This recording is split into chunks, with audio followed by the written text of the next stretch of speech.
Moin Moin und herzlich willkommen bei Century. Schön, dass du da bist. Ja, der ein oder andere erkennt es sicherlich. Heute geht es um Rosso Pompeii, der Marke Tiziana Terenzi. Wir starten wie immer mit der Flakon-Präsentation. Ja, es ist natürlich Geschmackssache. Man muss diese Art von Design mögen. Aber mich spricht es persönlich sehr an. Schaut euch diesen Deckel an, schaut euch dieses Design an. Ja, große Klasse. Hier unten haben wir wie immer die Batch-Informationen. Man muss dazu sagen, dass die Marke Tiziana Terenzi sehr transparent mit den Inhaltsstoffen und mit den Informationen umgeht. Finde ich sehr, sehr schön. Der Deckel ist sehr massiv, passt da wirklich auf. Ich komme da gleich nochmal drauf zu sprechen.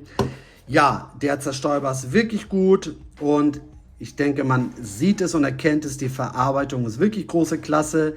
Hier gibt es leider die eine oder andere Absplitterung, Abnutzung. Da komme ich dann gleich nochmal drauf zu sprechen. Ich möchte euch nochmal die Verpackung zeigen. Hochwertig, optisch ansprechend. Auch hier hat die Marke alles richtig gemacht. Reichlich Informationen. Ja, es ist ein Deckel, also ihr könnt es abheben. Hier haben wir ein kleines Produktheft der Marke. Hier lernt man die anderen Parfums der Marke kennen, die anderen Kollektionen, die anderen Designs. Finde ich auch sehr interessant. Hier haben wir dann noch so ein kleines Informationsheftchen zu dem Parfum. Auch ganz toll. Hier haben wir so einen kleinen Travel-Deckel mit dabei. Ja, da der ursprüngliche Deckel sehr massiv und schwer ist, kann man so ein bisschen Gewicht und Platz sparen, wenn man auf Reisen geht. Wenn man eben den Deckel hier benutzt. Der sitzt übrigens sehr fest auf dem Flakon. Wurde auch alles prima gelöst.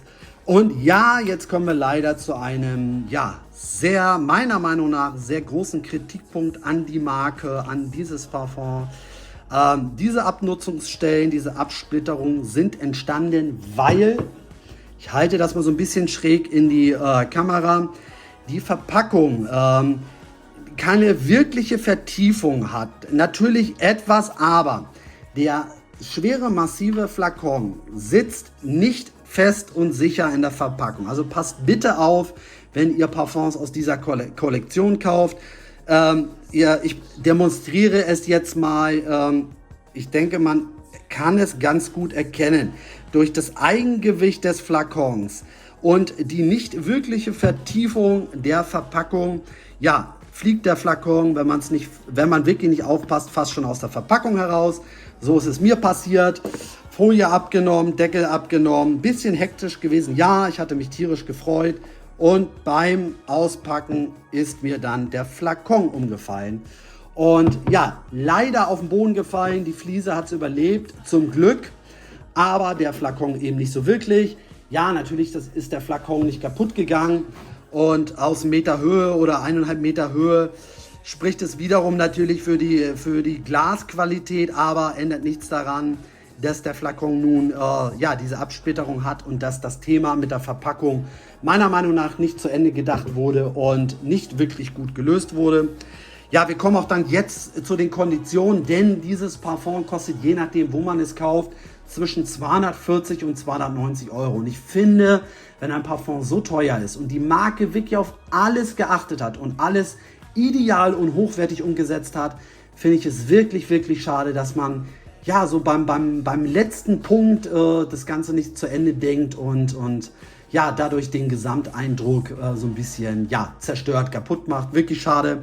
Ich hoffe, dass das in Zukunft irgendwie anders gelöst wird. Aber nun habe ich genug gemosert. Ich sage ja immer so schön, es geht primär immer um den Duft, um die Duft-DNA. Und die ist von Rosso Pompeii ganz wundervoll. Ich blende euch mal die Duftnoten ein. Es ist ein Release aus dem Jahre 2020. Der Parfümeur dahinter ist der Herr Paolo Terenzi, mitunter auch der Inhaber der Marke. Und wie riecht dieses Parfum? Es ist ein so schönes, frisches, fruchtiges, blumiges Sommerparfum.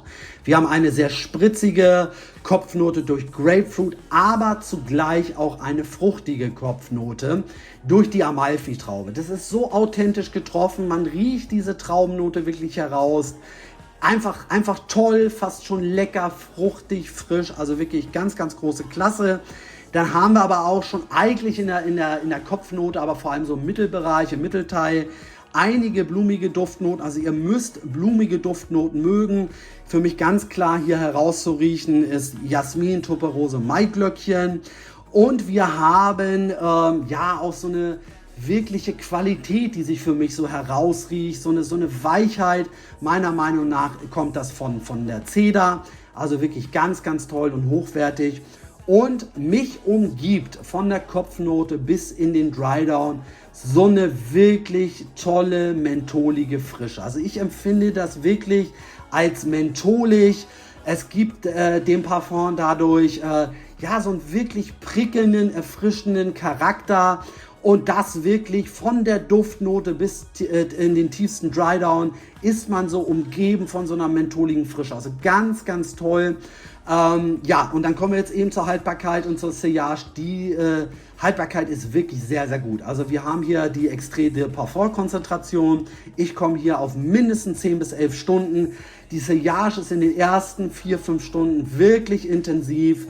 Aber auch danach nehme ich dieses Parfum durch diese Frische, durch diese Fruchtigkeit und vor allem durch diese mentholige Note die ganze Zeit wahr. Also das ist so einer meiner Parfums, also einer der Parfums aus meiner Sammlung, was ich eigentlich die ganze Zeit wahrnehme und ich bin von so einer wirklich tollen Duft-DNA umgeben. Es hat einfach eine ganz, ganz tolle Duftaura, die man die ganze Zeit wahrnimmt. Ja, wann kann man Rosso Pompeii tragen? Ideal im Frühling und im Sommer, aber auch zur anderen Jahreszeit meiner Meinung nach tragbar. Und ja, eigentlich im Frühling und im Sommer in allen Situationen zu tragen. Im Büro, in geschlossenen Räumen, im Außendienst, also wenn man draußen unterwegs ist, sowieso. Man kann es auch durch, meiner Meinung nach, zum Sport nehmen, für sportliche Aktivitäten nehmen. Ihr müsst euch halt durch die starke Haltbarkeit und Sillage mit der Dosierung der Situation anpassen. Das heißt natürlich, wenn ihr wisst, ihr seid in geschlossenen Räumen, dann nehmt dementsprechend nicht allzu viele Sprüher. Wenn ihr draußen unterwegs seid, ja, nehmt einfach mehr, wie auch immer. Also jederzeit tragbar, ganz, ganz toll. Und ich muss auch dazu sagen, dieses Parfum kommt sehr, sehr gut an. Man bekommt Komplimente, man wird durch die gute Haltbarkeit und Sillage auch wahrgenommen und wird auch auf dieses Parfum angesprochen. Also ganz, ganz toll. Es wird manchmal oder häufig, eigentlich häufig mit Tiger von Bulgari verglichen. Ja, sehe ich auch so. Es ist eine sehr ähnliche Duft-DNA.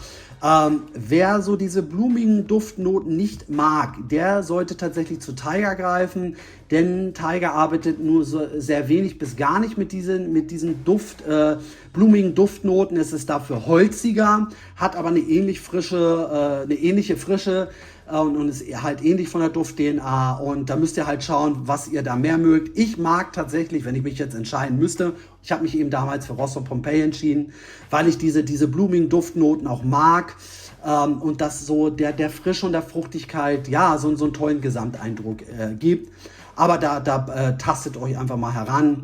Und ja, also eine ganz, ganz klare Empfehlung. Einer meiner Lieblings-Sommerparfums. Tolle Duft-DNA, gute Haltbarkeit, also sehr gute Haltbarkeit und Sillage. Jederzeit meiner Meinung nach tragbar und auch ja, sehr beliebt im Umfeld. Also ganz, ganz toll. Ja, ihr könnt ja gerne mal in die Kommentare schreiben, ja, wie ihr dieses Parfum findet. Und ja, nochmal der Hinweis, seid nicht so hektisch wie ich, passt beim Auspacken auf. Ja, durch die nicht ganz so tolle Lösung der Verpackung kommt euch sonst der Flakon entgegen. Also passt da bitte auf. Ja, das soll es gewesen sein. Genug gequatscht. Danke für eure Unterstützung. Danke auch für eure fleißigen Kommentare. Ja, man kennt mittlerweile den einen oder anderen Follower und ich freue mich immer, wenn ihr kommentiert und wenn ich mich mit euch austauschen kann. Und ich verweise dann jetzt auch nochmal auf meinen Instagram-Kanal Santory_German. Findet ihr dann aber auch unten in der Beschreibung. Also danke fürs Reinschalten, bleibt gesund und bis demnächst.